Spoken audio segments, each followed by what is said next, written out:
Hello, everyone, and welcome back to the Bracket Builders Podcast. I'm your host, JD Davis, and I'm joined today by. Me, Kai.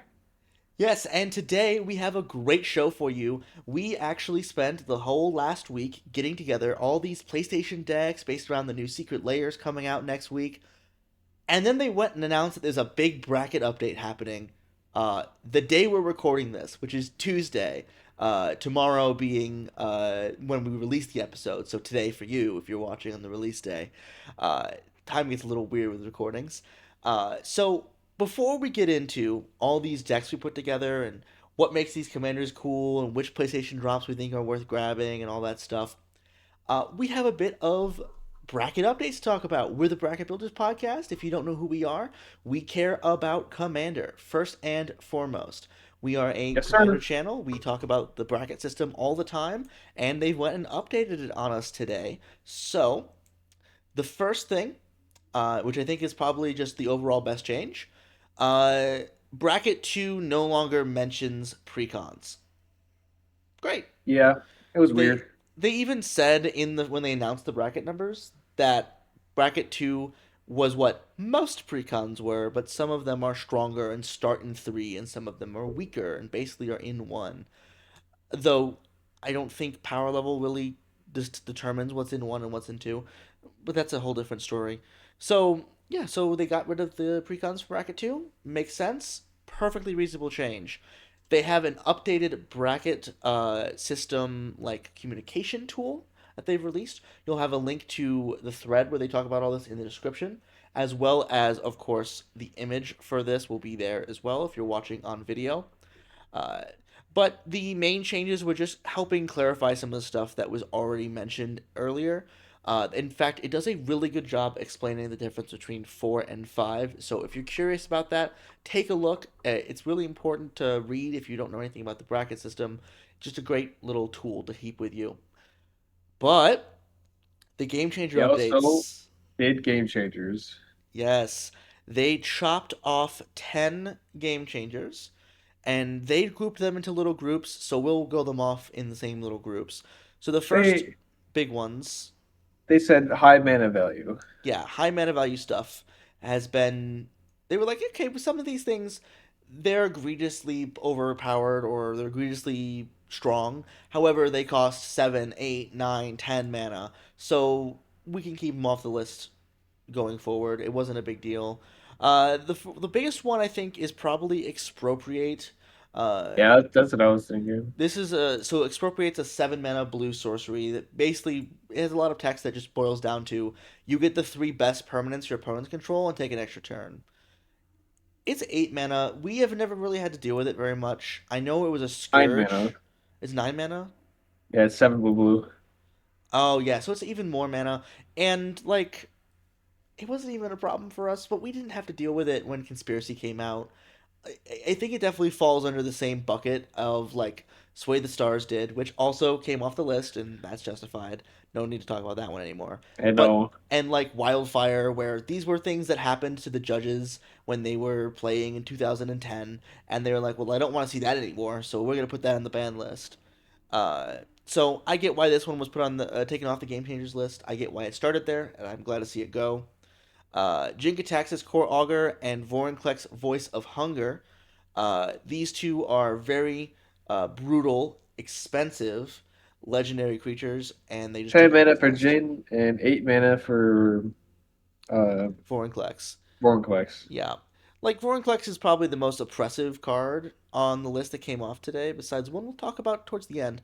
But, you know, I get why they're off the list. There's a lot of ridiculously powerful, expensive creatures, and the game changer list is really pulling attention towards them more so than it is discouraging people from playing them. True. Uh, but then we get to the more controversial ones. They took 4 commanders off the game changer list, and I think I only agree with 2 of them.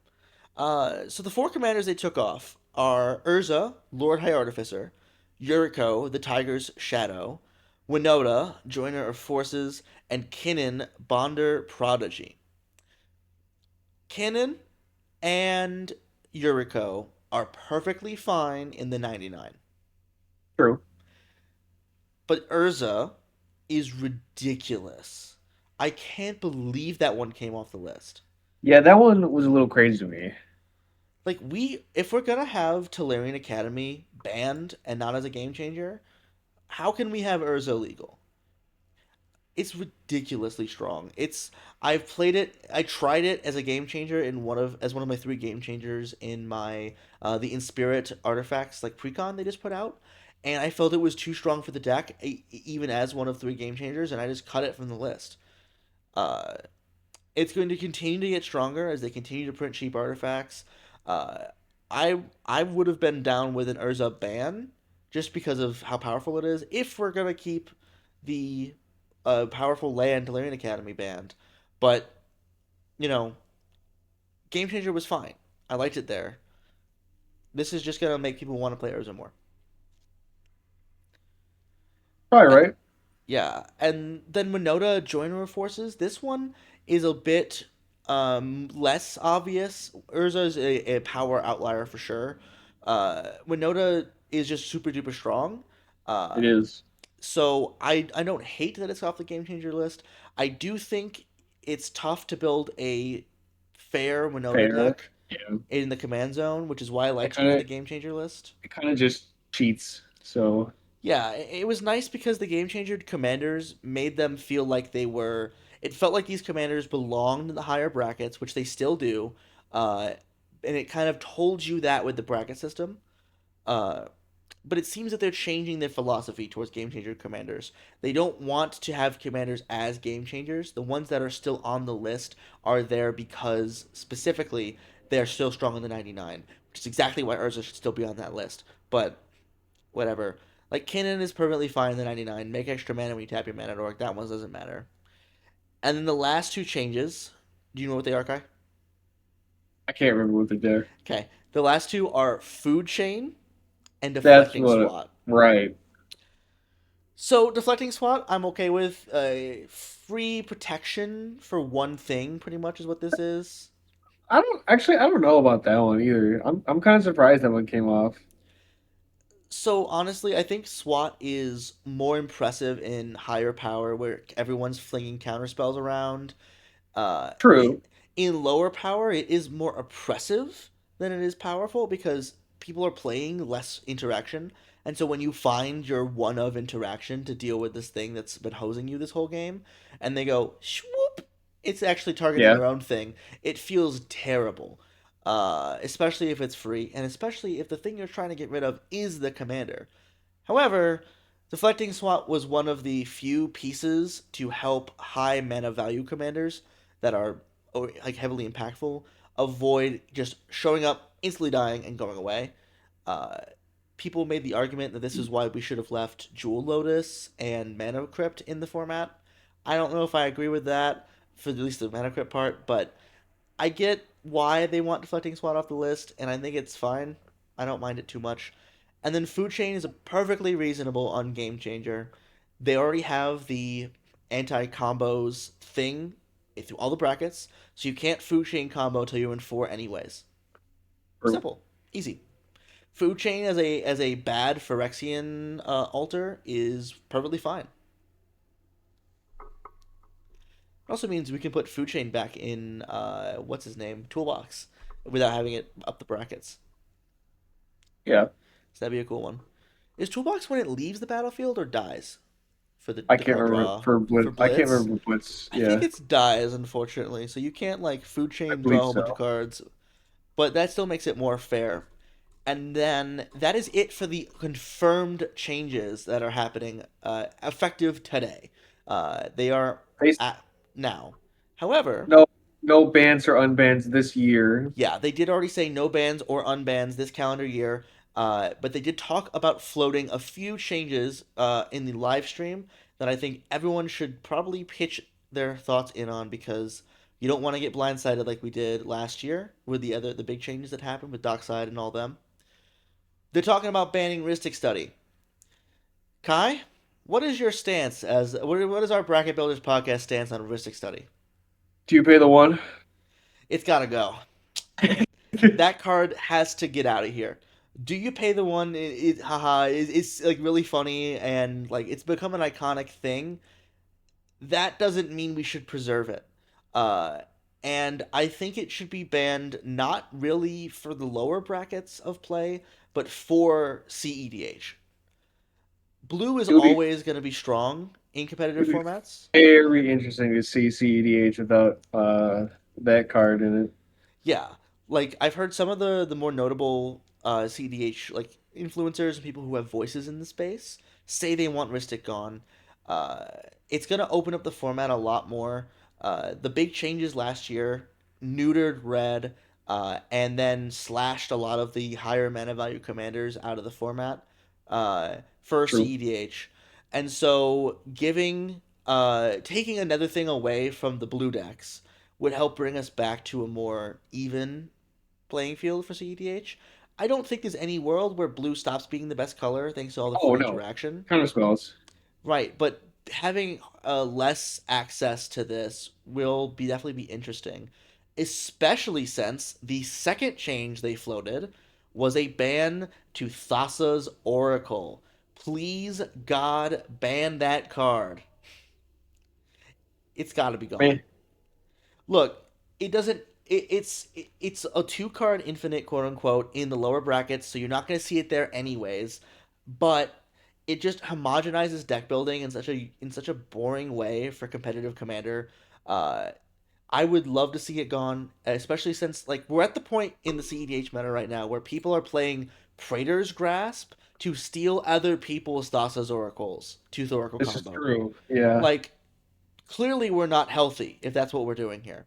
So like it's a really cool inclusion. For those who don't know, Praetor's Grasp is one black black for sorcery. Search target player's library for a card, exile it face down. You can cast it.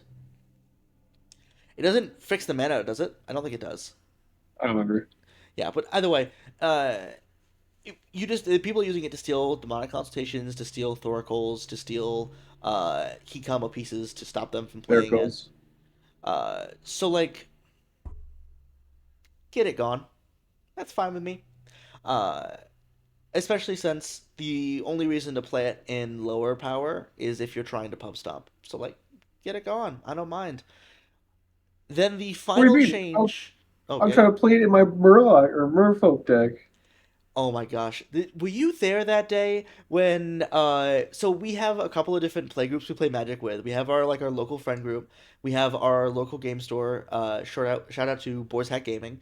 And then we have which is more of our competitive side. And then we have the more casual commander group that we play at for Ninja Cat games. Uh there was a day where there's this really nice couple of gentlemen who play just the jankest pile of decks you've ever seen because they've been playing the game longer than when like, we've been alive. Yep. Uh, and so they just have cards from forever. And so one day he was like, "Yeah, I've upgraded the Merfolk Precon, and on turn two, with one extra mana open, because he had Soul Ringed on one, he played Thoracle, and the whole table went, 'You cast what?'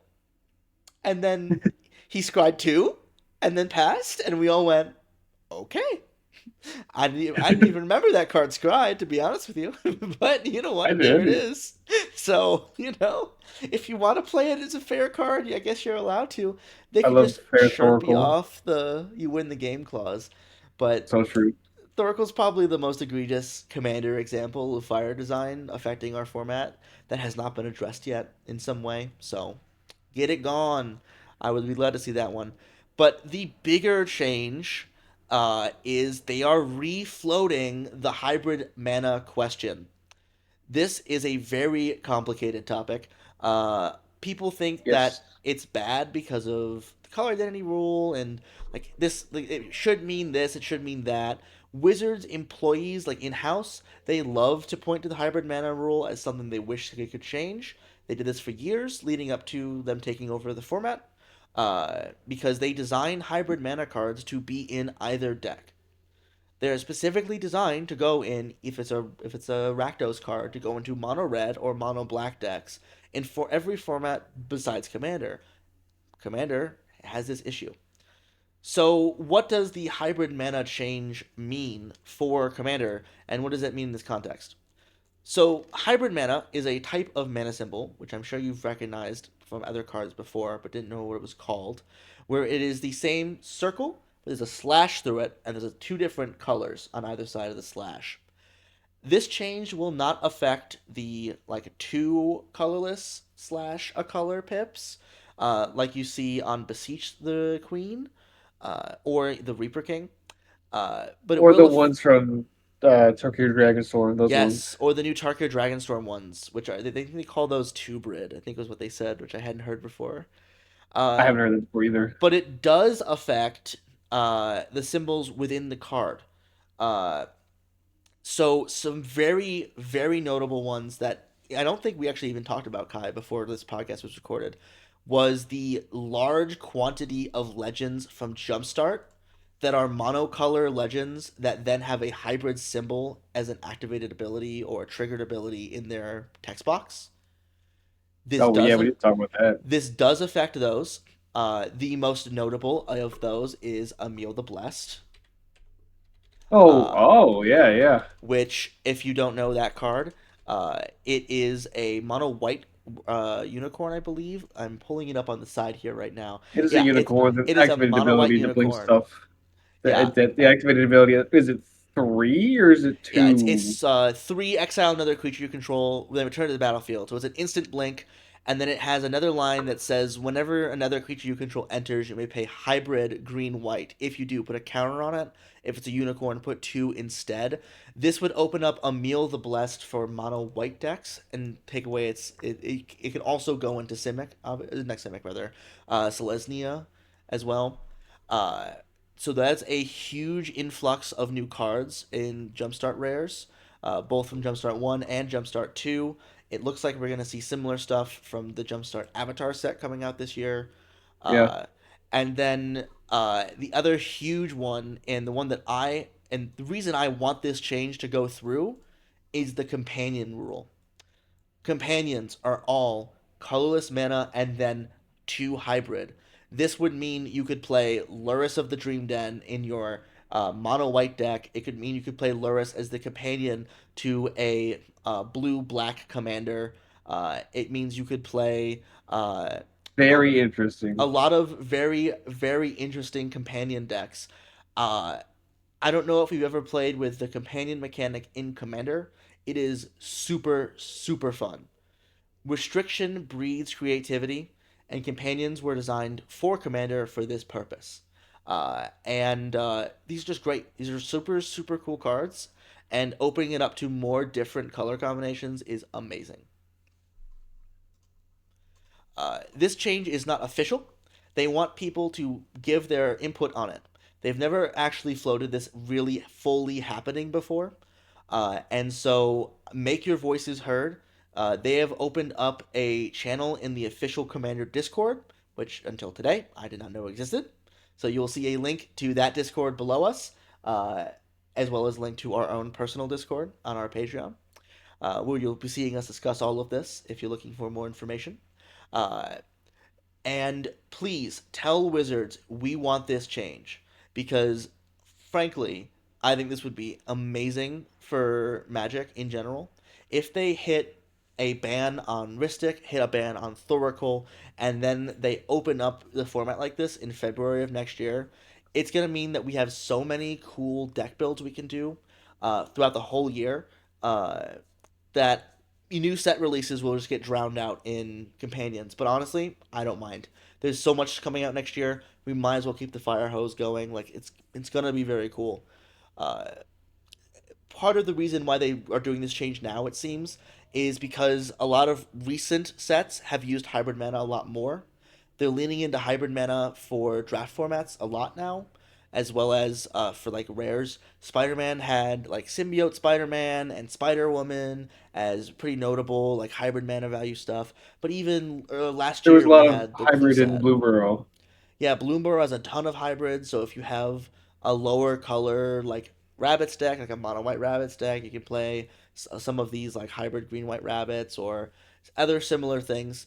Uh, there's a lot of hybrid in War of the Spark Planeswalkers. which was another change they made for draft environments. There's even like a really sweet cycle of three color now, one or two color. Uh, Hybrid cards from Merzit Karlov Manor that are all like uncommons that you should take a look at. There's some really good cards there.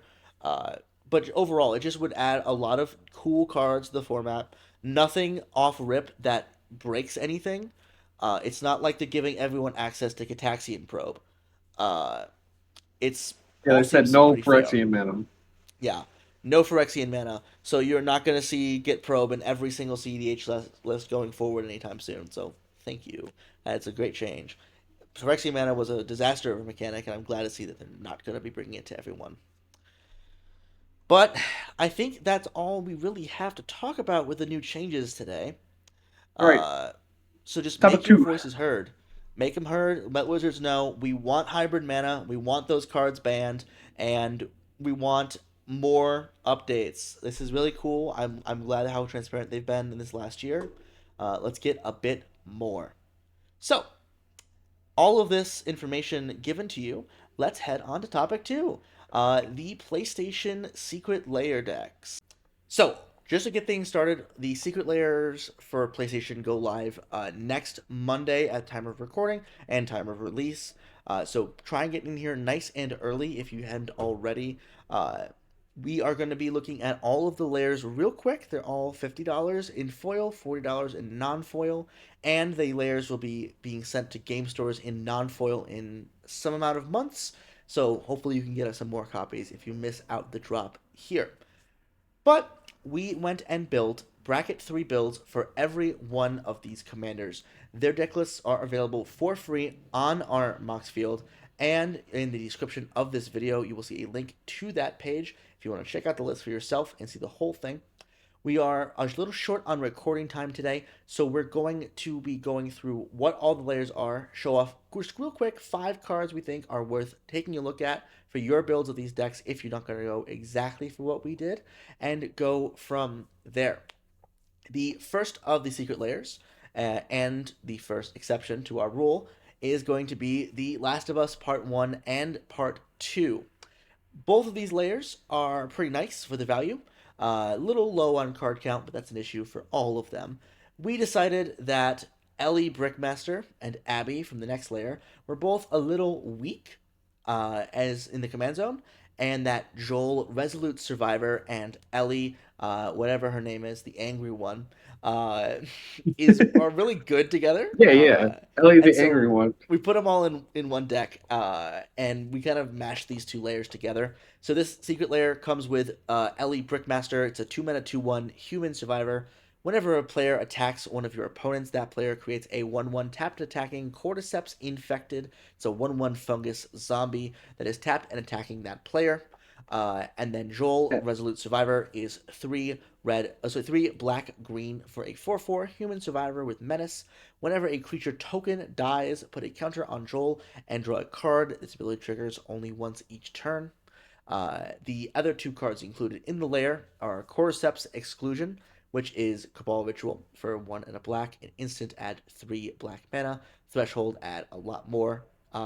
Haunted One, which is a Baldur's Gate background reprint, is 2 and a black for an enchantment background. Commander creatures you own, so this applies to both if you have partners, have whenever this creature becomes tapped, it and other creatures you control that share a creature type with it each get +2/+0 and gain Undying, which is really important for Joel, who is going to be in The Last of Us Part 2 with this layer. This is the second of The Last of Us layers. This is the commander we're pairing Joel with is Ellie, Vengeful Hunter. So I was right. She's the angry one, right? Yeah, yeah, yeah, yeah, yeah. Yeah, which is 2 black red for a 3/1, so she gains 1 power from her childlike form. Human survivor with pay 2 life, sack another creature. She deals 2 damage to target player and gains indestructible until end of turn. And then the other new card is Abby, Merciless Soldier. It is 1 red green for a 4/4 human survivor. When you cast this spell, another creature, so you get a number of 1/1s equal to the mana spent to cast her, and then someone else gains control of her. She's still your commander if she's in the command zone, so it's your commander damage from that one of your two partners that is being dealt when she hits people. But overall, I felt like this commander Abby was a pretty weak in the command zone, and Ellie Vengeful Hunter is pretty strong, and so I wanted to. Since this deck was going to be powerful anyways, I wanted to take Ellie and pair her with something that would acknowledge that power level. And Joel's being a card draw engine is really good for the deck. So the other two new cards included are Ellie's Rage, which is Dictate of Erebos, a card I normally would not include in a commander deck because of how oppressive it is, but it's got this awesome art with Ellie beating the crap out of people. It's all Uh, right. I think it's cool. It's got Flash. Whenever a creature you control dies, each opponent sacks a creature of their choice. Super oppressive, super annoying to deal with on the opponent's side of the table, and feels very strong when it's in your table. And then Michael Loth as Cordyceps Rat King. This card is phenomenal. It's just a big green creature that eats a whole bunch of your tokens when it comes into play, and then it gets a bunch of counters onto it, and then you just poops out a giant army of sapperlings. Joel says only once each turn for its card draw effect, so you're always looking for more stuff to feed to Ellie in order to get that card draw every turn, and this gives you just a giant pile right away because it's the beginning of your upkeep, right? So, very good. Any thoughts on the layers before we get into what we included in the Joel and Ellie deck?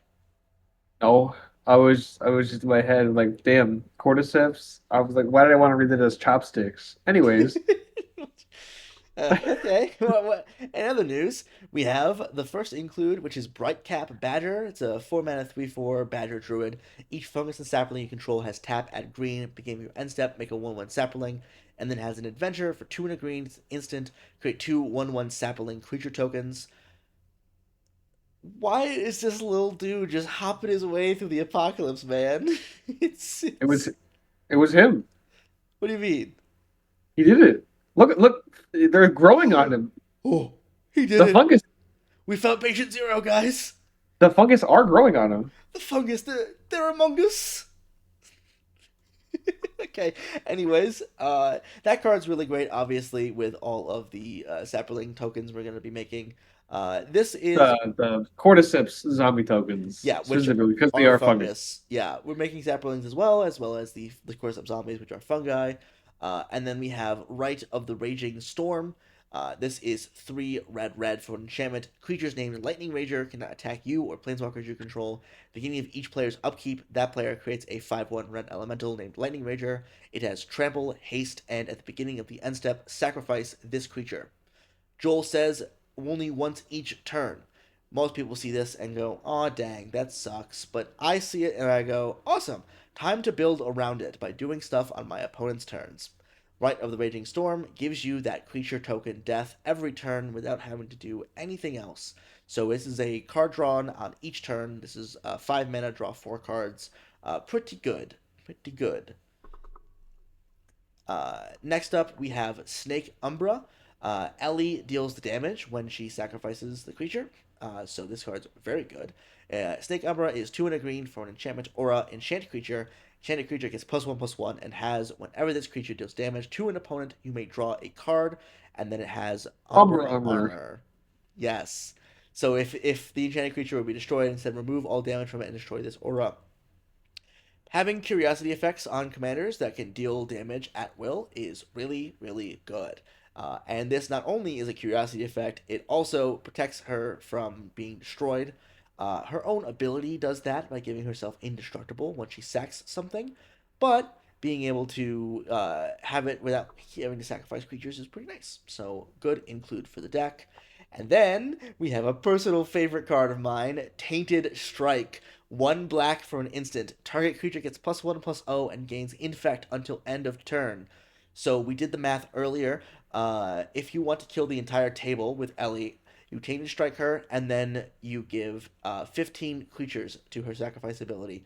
So you'll have to pay 30 life, and then you kill That's the all table. right. So It's fine. it's worth it. I mean, you win the game, right? So you may be seeing this and thinking, oh, well, that's a 1 card combo with your commander. You need 15 bodies and 30 life to do this. And you also can't really do it before turn 5. Even if you have the fastest ramp start possible, Soul Ring into Signet into ramp, ramp, ramp on the next turn, you still need to make all those tokens and bodies to sacrifice to Ellie. So I don't think it's too over the pale for bracket 3. Uh, we're really mostly playing Tainted Strike for Joel. Joel starts as a 4/4. You only need to sacrifice 5 creatures to get him to the lethal infect range. And he has menace, so he has built-in evasion. So if you can get him up to a 9 power creature and then attack someone, you can just take them out of the game instantly. We play this card rather, a lot in our commander pod because we have a lot of big green players, like damage doublers and double strikers on Jeremy's field and stuff like that. So this usually is used as like a berserk where, okay, yeah, I'm gonna kill you, and I'm just gonna sit back and chill. And I spent 1 mana to kill a player. So, very cool card. I like to include it when I can. And the final card for this layer we're going to show off is Keen Sense. This is 1 mana for a enchantment. It's mono green enchant creature. When enchanted creature deals damage to an opponent, you may draw a card. This is just Curiosity, color shifted from Planar Chaos. Great card for the exact same reasons we mentioned before with Snake Umbra. Put it in your LE decks. This is a heavily slept on card. And that takes us straight to the next of our layers. This deck was built by Kai, but I'll go through all the cards again real quick and then let him run through the cards he wanted to include. This is God of War Greek. They kind of screwed themselves a little bit by naming the reboot also God of War, so all their stuff has to find a way to specify what it is. So I guess the Greek is kind of clean, right? Because this is when he's just killing the Greek pantheon. So Kratos, God of War, is red, red, red for a 2/3 double striking God Warrior. That will come up later. All creatures have haste. At the beginning of each player's end step, Kratos deals damage to that player equal to the number of creatures that player controls that did not attack this turn. Get them dead. Oh Just yeah. haste. Everything's got haste. Beat them to death. Good to go. Next up is Battle of Olympus. This is World at War. This is a 5 mana extra combat spell that has rebound, so you cast it for free on your next turn. Extra combats are great. What's better than extra combat? 2 extra combats. Great card. Love it a lot. Then we have, of course, the what the heck include for this layer. Rite of Flame, which is the Blades of Chaos Bound. It's 1 mana for a sorcery. Add 2 red, then add red for each card named the Blades of Chaos Bond in each graveyard. This does also obviously count real Rites of Flame. It's just a flavor rechanging, so don't let anyone tell you it doesn't. Next is Sulfuric Vortex, reprinted here as Hades Grip. 1 red, red for an enchantment. At the beginning of each player's upkeep, this enchantment deals 2 damage to that player. If a player would gain life, they lose that much life instead. Stopping life gain is super important in aggro decks. People have big lifelink commanders, or just give lifelink to their 10/10 and just can't win the game anymore. Turning that life gain into life loss makes that a liability and suddenly flips the script on these life gain players. It's very good in your aggro deck, and this deck is Don't get all swords. about aggro. Also, don't get Swords and Plowshared. You will die. Uh, Next up, we have Pyrohemia, a needed reprint for the Sonic Secret Lair deck. Here as Kratos' Rage, 2 red, red for an enchantment at the beginning of the end step. If there are no creatures in play, sacrifice this enchantment, so this happens on opponent's turns. Pay a red, and then you deal 1 damage to each creature and each player. Super simple, super clean. This entire layer is all about getting your opponents dead as fast as possible. Just all rage, all aggro. So Kai, I'm assuming you build this deck as aggro? Yep. All right. So what's this card do? Well, here we have Heartless Hitasugu, 3 red red for a legendary creature Ogre Shaman 4/3. He has tap. He does damage equal to each player, equal to half that player's life total rounded down. And since Kratos gets everything haste, he can come in immediately and tap immediately. Yeah, this is the most like Hey guys, I'm really enjoying spending time with you guys, but I don't really care if we play Commander for too much longer. Die, die, die, die, die. Uh, card you could ever see. Jeremy does this all the time. He puts this card in pretty much any red deck he has. But this time You it's love this actually card. good because it's got haste. Uh, and you're already beating everybody to death anyways. This is gonna just be like, all right, cool. The whole table's dying in this next rotation. Just a good card. Very cool. All right, next. You have Gornog, the Red Reaper, two in a red for legendary creature Minotaur Warrior, 2/3. He has haste innately. Cowards can't block warriors. Whenever one or more warriors you control attack a player, target creature that player controls becomes a coward. Attacking warriors you control get plus X plus O, where X is the number of cowards your opponents control. I love cowards can't block warriors. Oh, I love this card too. Here we have power balance. Red for an enchantment. Whenever an opponent casts a spell, you may reveal the top card of your library. If you do, you may cast the spell. You may cast the card without paying its mana cost if the two spells have the same mana value. So free spells in an aggro deck is good. Yeah, I like this card a lot since MH3 spoiled it, and I've had it in several decks, and I've never even drawn it, so I have no idea if it's good. But oh man, It I love it. seems like it'd be good here. Yeah, it seems like it'd be great here. Just and you know what? If it's not good, won't be a problem because the game's gonna be over in 2 minutes anyways. Here we have a War Elemental for red. It's a creature elemental, 1/1. When it comes into play, sacrifice unless an opponent was dealt damage this turn. Whenever damage is dealt to an opponent, put that many plus one counters on War Elemental. That includes whatever an opponent dealt damage to each other too. So This this card's guy just gonna was get huge. he's just gonna get huge. Just tons of counters, lots of power. Then you have a double striking commander, so it like first strike damage hits them for two, puts two counters on this, hits for three, then gets five bigger if they both connected again. Like that's True. nuts. Very It's also powerful. this is gonna be a swords magnet, which if it grows that big, you're gonna get that much life. Just don't have Sulfuric Vortex in play when they use the swords on you, True. because you will die. And then the last card for the this deck is Karga Intimidator for one of red. He's a creature human warrior, 3/1. Cowards can't block warriors. Pay one, choose one that has been chosen this turn. He gains +1/+1 until end of turn. Target creature becomes coward until end of turn. And target warrior gains trample until end of turn. So we have more cowards that can't block warriors. Yeah, and the commander being a warrior means you can give it trample, you make it so that way somebody can't block it, and just get them dead, right? That's the whole Yeah. thing. Just turn creatures sideways, kill everyone, win the game. Just great, super aggro deck. Then we bring us to the next God of War series with God of War Norse. This layer is awesome. Probably from just the mechanics standpoint, my favorite of the commanders that they have here. Uh, so let's go over them real quick. So it's, how do you say it again? Is it Atreus? Yeah.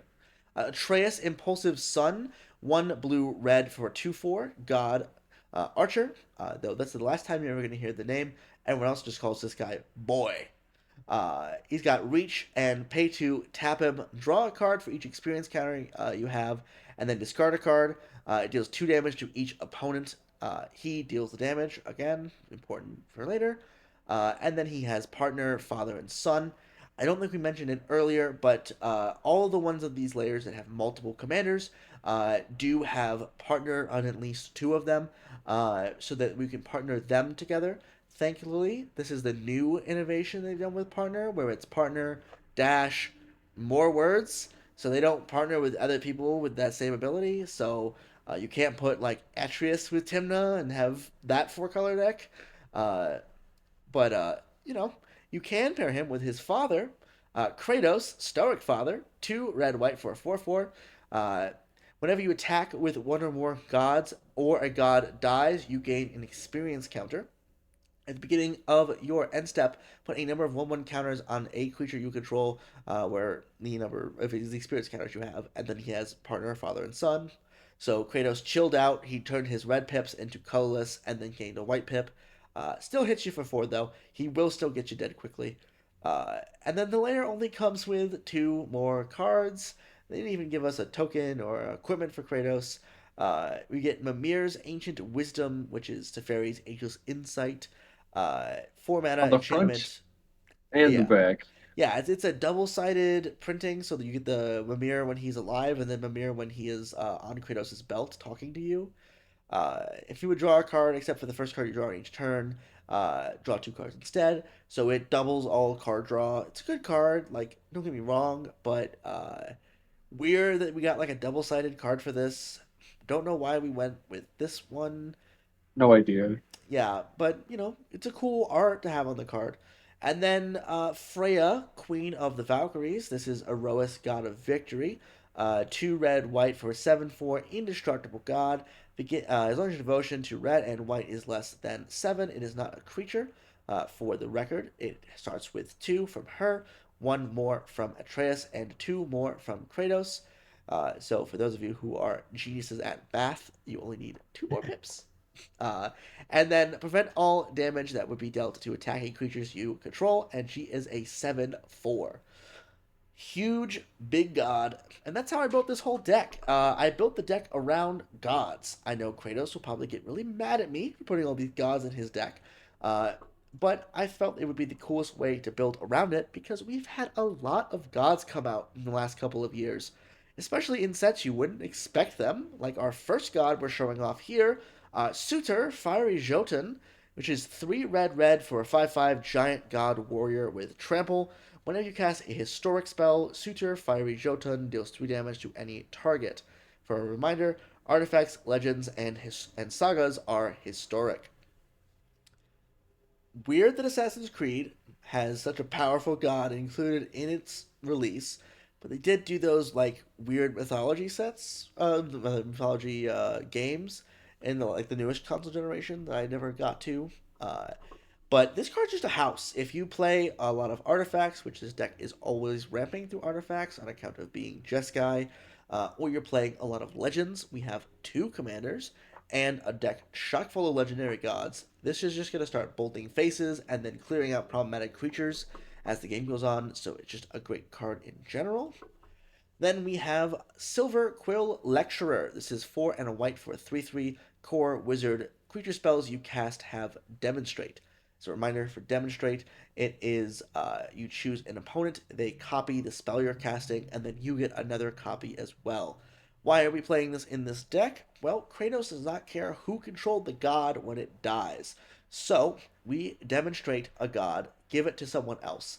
They get a god that we could kill later for experience. Then we get 2 copies of our legendary card. We then sacrifice the legend to the legend rule and get an experience right away for casting a creature spell. So I think it's worth it for sure. The few non-legends we have in the deck too, we can just copy for free. So pretty nice to have that going here.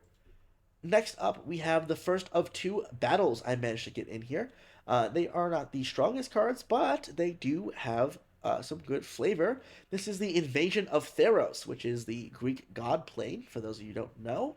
It is a battle, which means it comes into play under an opponent's defense. They can block it if you attack it. It starts with 4 defense counters, and it says, when it enters the battlefield, search your library for an aura, god, or demigod card, reveal it, and put it in your hand. And the backside is a creature that is a god that draws cards when enchantments come into play and does not have indestructible, which is nice because you can block with it and kill it and get experience counters. Just a 3 mana tutor. Find any of the other gods out of your deck. There are some that are obviously going to be stronger than others, so getting those early is nice when your hand is clogged up with some of the weaker gods. And then we have Invasion of Kaldheim. This is the other place that Kratos just got done fighting his way through. This is Looks like, Magic's yeah. Norse plane. 3 and a red for a battle. Comes into play under an opponent's control, defended by them. You deal 4 damage to it to defeat it. You exile all the cards from your hand, and you can cast them until the end of your next turn, and then you draw back up that many cards. A little self wheel that lets you refresh your hand is always nice, and you got that extra synergy flavor here of look, it's it's the things that Kratos was doing. If that's not enough for you, this battle's backside is actually relevant. An enchantment, so once you've dealt 4 to it, you cast this backside. It's called Pyre of the World Tree. You can discard a land card to deal 2 damage to any target, and then whenever you discard a land card, exile the top card of your library. You may play that card this turn. So, uh, your commander, Atreus specifically, or boy, draws for each experience counter you have, and then discards a card. Typically, you'll be discarding land cards to this effect, so now turn that into an extra card drawn. Just a nice little piece to have access to. Once again, I foresee you playing this deck as Kratos first, Atreus later. Fill the board up, let the wrath happen, then deploy something like Atreus for all your experience counters, or Othari Sun's Glory. This is a Phoenix. It's 3 red, white for a 3/3 flying lifelink haste. When it attacks, you gain an experience counter. Then create a 2/2 rebel for a token that is tapped and attacking for each experience counter you have. And then 2 red, white, tap an untapped rebel you control. Return Othari from your graveyard to the battlefield tapped. This card's awesome. This is a very, very good experience counter card.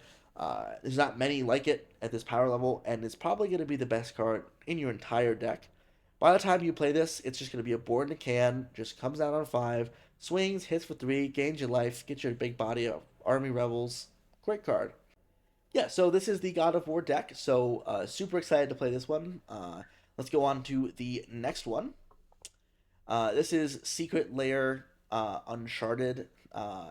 So this one's another really cool one. Got 4 really good reprints and another Baldur's Gate background. The 4 reprints in this one are Midnight Clock, Whip of Erebos, Chain Reaction, and Passionate Archaeologist. Just great reprints all around. Passionate Archaeologist was going up there in price. Glad to see that one get reprinted. Whip of Erebos is always great to see. One of the best cards in Commander in black. And, Chain Reaction, stable board wipe, plus Midnight Clock. If you're playing 3 mana rocks, which you should be still, this one is one of the better ones. But we are not here for the reprints. We're here for the new card, Nathan Drake, Treasure Hunter. Blue, black, red for a 3/2 first strike. You can spend mana as though mana of any color to cast spells you do not own and activate abilities of permanents you you control but do not own. Whenever he attacks, exile the top card of each player's library. You may cast the one of those cards. So you still have to pay for those cards, but pretty good. 3 mana 3/2 first strike that draws a card on when it attacks every turn is nice. We've had commanders like this before, but typically they are more expensive and give you a payoff. This one is cheaper, has more colors, and draws cards, so pretty good. So, Kai, I'm going to have you go through these cards. So, here's the first of the cards we included. We have Alora Merry Thief. For 2 to blue is your 3/2 legendary halfling rogue. Whenever you attack, up to 1 target attacking creature can be blocked this turn. Return that creature to its owner's hand beginning the next end step.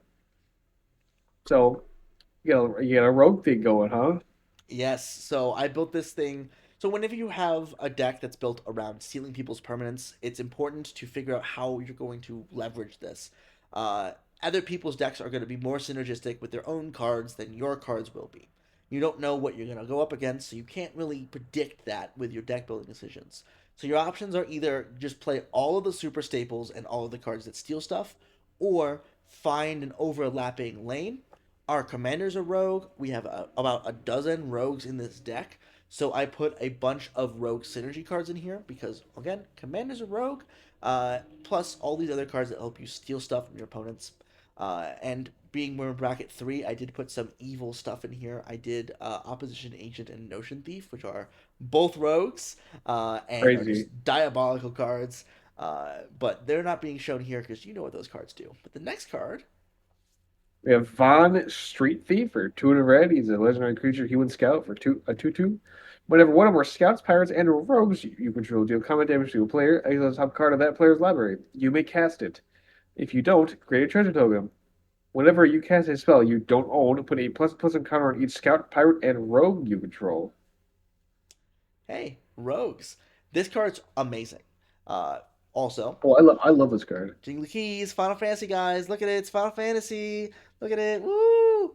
No, rogues are great. There's a lot of cool rogue synergy cards in blue black. There's very few in red, and this is one of the best ones. Getting a Ragavan trigger every time you hit somebody, even if it's only once per player, is still phenomenal. And if you don't want to cast their cards, you make a treasure token instead, so that's just great. So just overall a great card. Super super cool in this deck as well. Here we have Laughing Jasper Flint for one black red. He's a legendary creature, Lizard Rogue, 4/3.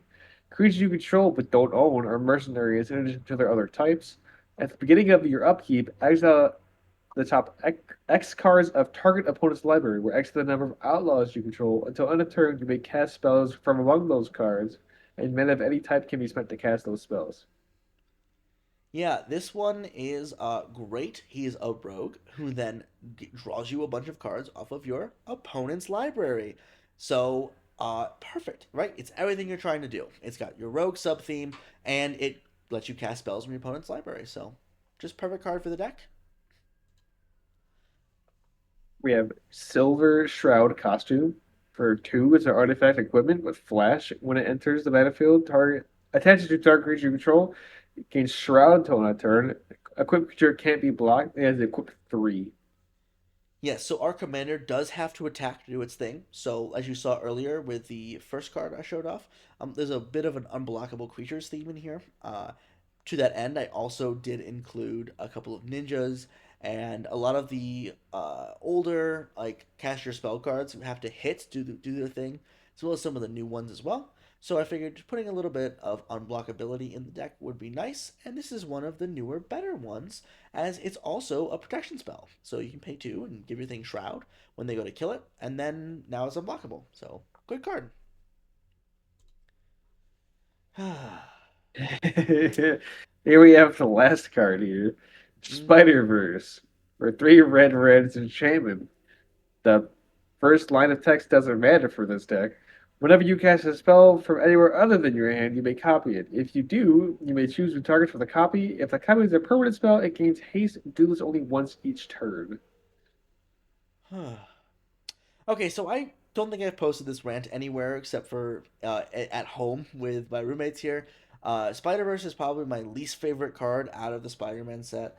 It kind of exemplifies all of my problems with Universes Beyond design and blah blah blah blah blah. But it's broken as hell in this deck. It's so good. Copy every spell you cast from their decks. Sure, you get once per turn. Doesn't matter. Yeah, their cards are better in their decks, but I got two of them. So that's gonna be better. Believe me. This card is great. It's just a force multiplier. Lets you take these cards that would otherwise be okay, and then you get two of them. And two is better than one. Believe me, guys. This card is amazing. Just wish they stopped saying if you do a thing, do it again as their main selling point for these commander sets, but whatever. We have another set of layers to go through, which is Horizon into the Forbidden West. This one is certainly a choice. I would have loved to have seen some of the older PlayStation properties make it, but I know Horizon's been very popular. Those games just kind of missed me, unfortunately, because I was playing the other games that came out the last two times they released these main games. When the first Horizon came out was the same time Breath of the Wild came out. When the second Horizon came out was the same weekend as Elden Ring, right, Kai? I So can't remember. I'm pretty sure it was Elden Ring. It was a very large game that released the same weekend as Into the Forbidden West. So I just fully skipped these Horizon games. I'm sure they're fun, but the cards are really cool. We get a reprint of Farseek, of Bright Steel Colossus, Meteor Golem, and Tarian's Soul Cleaver here. Blight Steel is propping up the value of this entire layer, though that Farseek is going to be worth something too, because that is pretty. And I think it's like the only full art Farseek we have so far, right? I think so. Yeah. Not so sure about why the other two cards are here. Don't know why Tyrion Soul Cleaver's here. You're not doing that. She already has Vigilance. It gives Vigilance. And Meteor Golem is a 1 cent bulk bin card we stopped playing 2 years ago. But Yep. Alloy is a great card on her own. 3 green blue for a 3/5 human warrior with Vigilance and Reach. She's got a little bow right there. That's why she's got reach. She's got some flavor words, and then whenever you attack with one or more artifact creatures, you discover acts as the greatest power among them. So, great card to just go big, tall, and wide with artifact creatures. Artifacts are very powerful inherently as cards, and then she just pays you off for doing more artifact stuff. So Kai, because of course, big creatures and Simic, we gave this one to Kai. So Kai, go ahead and tell us what we got here for the first card. Here we have Michael the Golem, 11 mana for your artifact creature Golem, 4/5. He has affinity for artifacts, and artifact creature spells you play have affinity for artifacts, and they have affinity for artifacts. So that means if you have artifacts, they have affinity, And if the and it affinity makes for them artifacts, cheaper. artifacts have affinity for artifacts, and the affinity for artifacts has affinity for artifacts, then affinity. Sorry. This Correct. card's great. If you play an artifact creature deck and you didn't know about Microsynth Golem, you do now. Good luck finding a copy. Correct. But this card's great in here. You're playing all these artifact creatures, you're making them cost less, yada yada yada. Here we have Crystal Skull Isu Spyglass, 2 blue for legendary artifact. You may look at the top card of the library at any time. You may play historic lands and cast a historic spell from the top of your library. It also has tap to add blue. So hey, look at that. You can look at the top card and maybe cheat a little bit and trying to set the top of your deck up for a discovery. Are we sure that this isn't from Indiana Jones? No, it looks like it's from Assassin's Creed. Huh. Yes, and there is I no don't think Indiana Jones? I don't think the head is big enough on the Crystal Skull there to be the actual Indiana Oh Jones one, right, the dude. Indiana Jones one is like the big alien head, right? That Yeah, crazy yeah, looking yeah. thing. It's like Yeah, blue too. yeah, yeah. This is Mystic Forge, but it taps for mana. You know why that's good. Moving on. Here we have the Indomitable. For 2 blue legendary artifact and vehicle, it is a 6/6. It has trample. Whenever your creature you control deals combat damage to a player, draw a card. It has crew 3. You may cast the Indomitable from your graveyard as long as you control 3 or more tapped pirates and or vehicles. That last line of text doesn't really matter for this deck, but what matters is you can cast this on 4, cast Alloy on 5, crew this with Alloy, and attack for 6, and discovers for 6. And then draw a card when it hits because it's a 6/6 to trample. Uh, Yeah.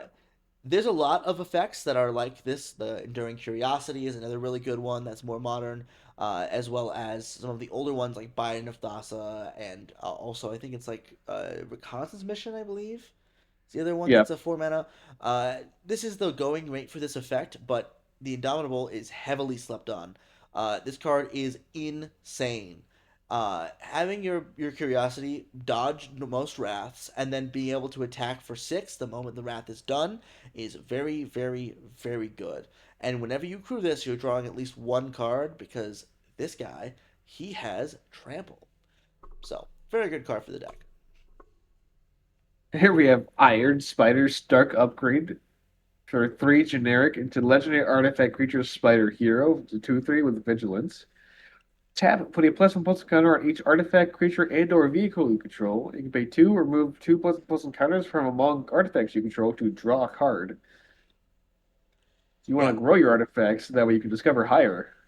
plus, this one has vigilance, so it can attack, and then with the trigger on the stack, you can tap and put the counter on it to Yeah, discover for 3. Yeah, so this card is one of the slept on cards from Spider Man, in my opinion. It's probably the best card for artifact decks in that set, I think. I don't think there's a better one I for an think. artifact. Maybe Lady Yeah, I Octopus is pretty good. But, like, this card's great. You should play this one if you have an artifact creature deck. Obviously, that's what this is. Uh, but it's made me think, actually, Fukai, what? finally, Alloy is getting her revenge. This Spider-Man set came out at the start of the month. Since that set came out, we had previews for TMNT. We've had 3 different Secret Lair releases, this one being the second, with the third coming a week after it with the countdown kit. She's being a part of drowning out someone else's property for once. She's finally getting her revenge. That's great. Good on Oh, her. Hopefully, this layer sells out so she feels good about it. And it totally will be because it's got alloy in I it and not Blightsteel Colossus. I expect all of them to sell pretty quickly. Yeah, these are all pretty heat layers. And I think this is the last card for Alloy.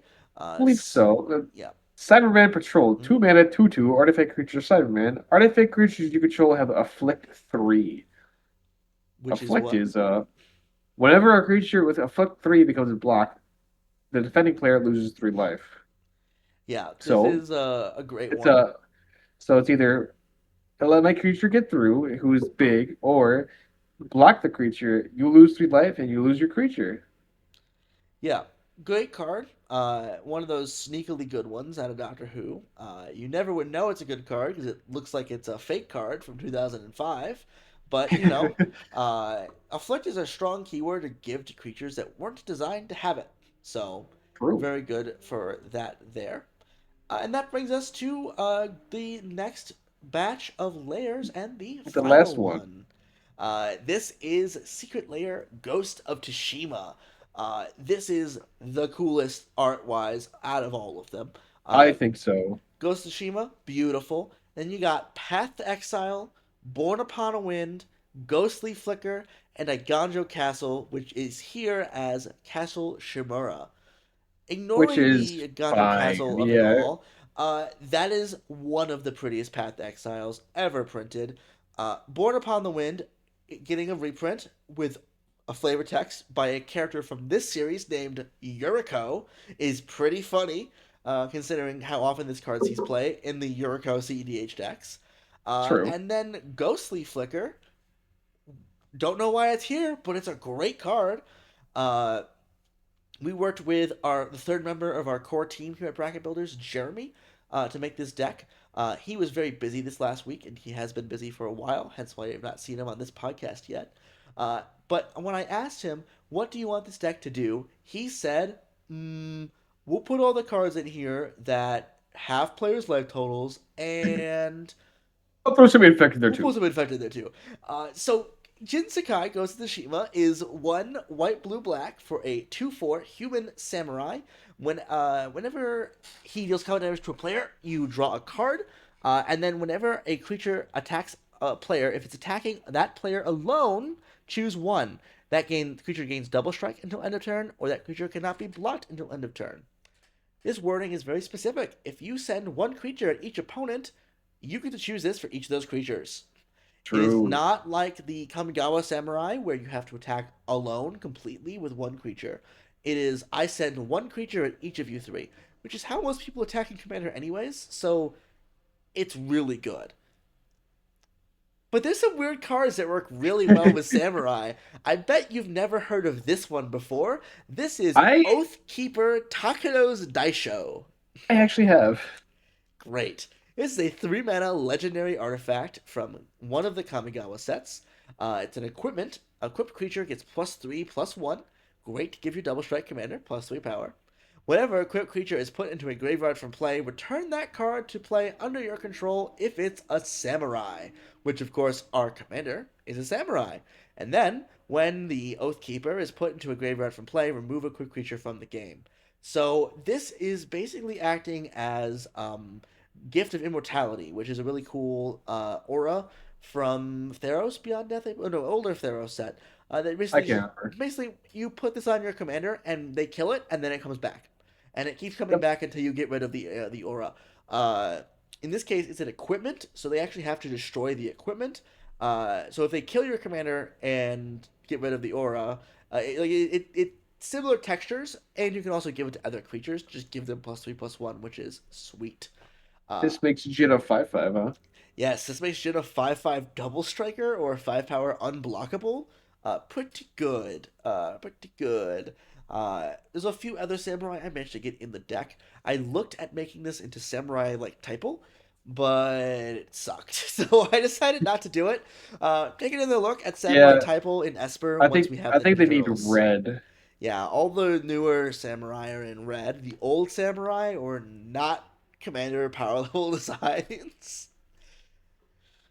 Speaking of cards Jeremy wanted in this deck, here is Unstoppable Slasher. 2 and a black for a 2/3 zombie assassin with Death Touch. When he deals combat damage to a player, they lose half their life, rounded up. And then when he dies, if it had no counters on it, return to the battlefield tapped with its owner's control with 2 stun counters on this. So you send this at one player, you give it unblockable, and then they lose half their life. And then you send it at them the next turn, and the next turn, and the next turn, and eventually they'll just die. Yeah. Yeah. Pretty good. It's a great card. It's a terrifying threat in Commander. They kill it, and just like it says in the name, it's unstoppable. It's coming back in 2 turns. Obviously, that's a lot longer in Commander than it is in like 1v1, but it's still a very good effect and great for an unblockable deck. Then I built the deck around equipment. It is kind of a Voltron. It's more trying to suit up 3 creatures, so the commander and then 2 others at the same time, so that way you can send one of them at each player. So Forensic Gadgeteer is a card I think people are not playing enough in their equipment decks. This is 2 and a blue for a 2/3 Redouken Artificer Detective. Whenever you cast an artifact spell, investigate. And then activated abilities of artifact you control cost 1 less to activate.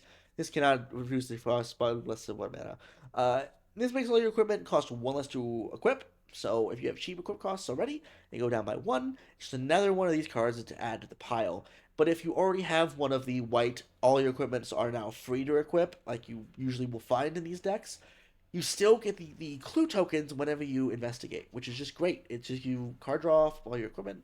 It's just an all around great card. Then we have probably the best equipment to hit someone with, the Key to the Vault. 1 and a blue for an artifact equipment. Whenever an equipped creature deals combat damage to a player, look at that many cards from the top of your library. You may exile a non-land card from among them, put the rest at the bottom of your library in a random order. You may cast the exile card without paying its mana cost. Oh Great. yeah. Casting free spells is always good. You have a double striking commander, so if you have somebody who's open, you get to just cast 2 spells for free. And if no one's open for attacks, which is where this card starts to get worse, you just give the creature unblockable and hit them anyways. So, phenomenal card. Great in this deck, especially. And then finally, for this deck, we have Idolized, a card from Fallout that everyone forgot about because that set came and went in about 2 weeks. Idolized is 1 and a white for an enchantment. Enchanted creature has, whenever this creature attacks alone, it gets +X till end of turn, where X is the number of non-land permanents you control. This reads 2 meta kill a player in this deck because you have unblockable. You put it on your commander and then go, you die, and then you two are next. Don't test me.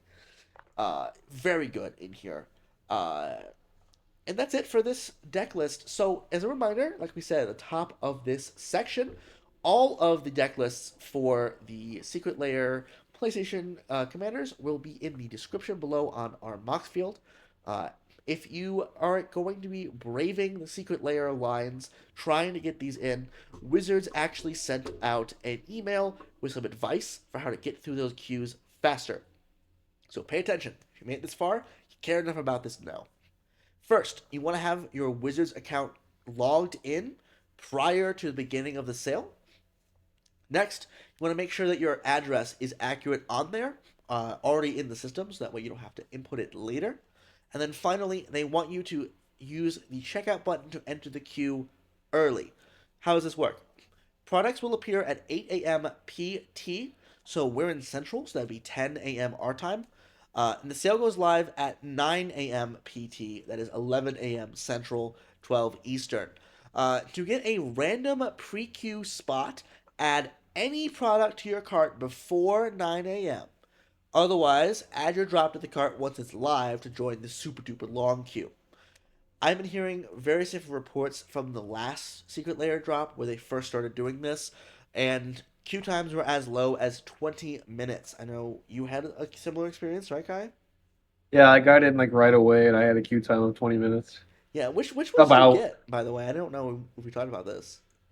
We actually haven't. No, I got all the ones that I wanted. So Did you get Secret Lair Tomorrow Tutor? yeah, I did. Awesome. You get one from me? No, unfortunately. Yours will be mine. I'll take it from you. Anyways, Oh, but if you are willing to brave these lines and you spend $200, you get a Soul Ring with Twisted Metal in the art. That's a choice. I mean, I don't hate it. Right? Twisted Metal is a cool property. They had that really good show come out last year. I don't see how it's a ring, but yeah. It's you see it, there's the soul is the fire and the ring is the clown. Uh-huh. Okay, sure. Uh-huh. Yeah, Uh-huh. yeah. Right, yeah. I You know think he'll what? kill you for that. You know what would have been really cool to do for here? What? It would have been really cool to have it be the PlayStation logo with the light coming out of it, like the controller. Probably, but Like I have the controller right here. So like the little PlayStation logo that comes up when you on the controller right there would be sweet to have light up. Though they're probably saving that for the Xbox Secret Lair when we get the Master Chief card. oh yeah, totally. Yeah, right. So I mean they basically did this with Marvel with the Avengers logo. So you know who knows, but yeah, so that is all of the content today. So if you guys have been watching this long, thank you so much. We once again did not receive any specific questions. We got a lot of good comments in the last video, so keep it up. Thank you for commenting on the last one. Uh, so is there anything you wanted to hit on before we get out of here today, Kai? No. Yeah, I just wanted to real quick before we're fully out of here. Uh, we are releasing today on the 22nd. The next episode will be on the 29th next week. Uh, we're gonna have a lot of really cool stuff coming out in the channel soon. Hopefully November will be when our first real video drops in addition to this podcast. If you haven't been checking out our Twitch streams, I have been streaming every Wednesday as long as the YouTube streaming system has not crashed on me, which it did Or last the week, Amazon or the internet Amazon service. Internet Service this weekend, meaning I couldn't stream either of the times in this last week. If you join our Patreon at any paid level, you get to send one of your decks to us for me to tweak on stream. Get it to whatever bracket you want, or just build it from the ground up. So I would love it if you guys supported us over there on Patreon. Uh, this week we're a little short on time, so there will be no extended show for our patrons today. Though I do have some really fun out bloopers I intend to put in there later today. On account of the first recording having no audio from my co-host Kai here. Uh, there's two of them, but but we have some really good episodes coming up soon. We have some community members we have in the local Chicago Magic scene queued up, ready to start talking some games with us. So thank you so much for checking out the Bracket Builders podcast. It's been a blast talking all these cards and decks with you today.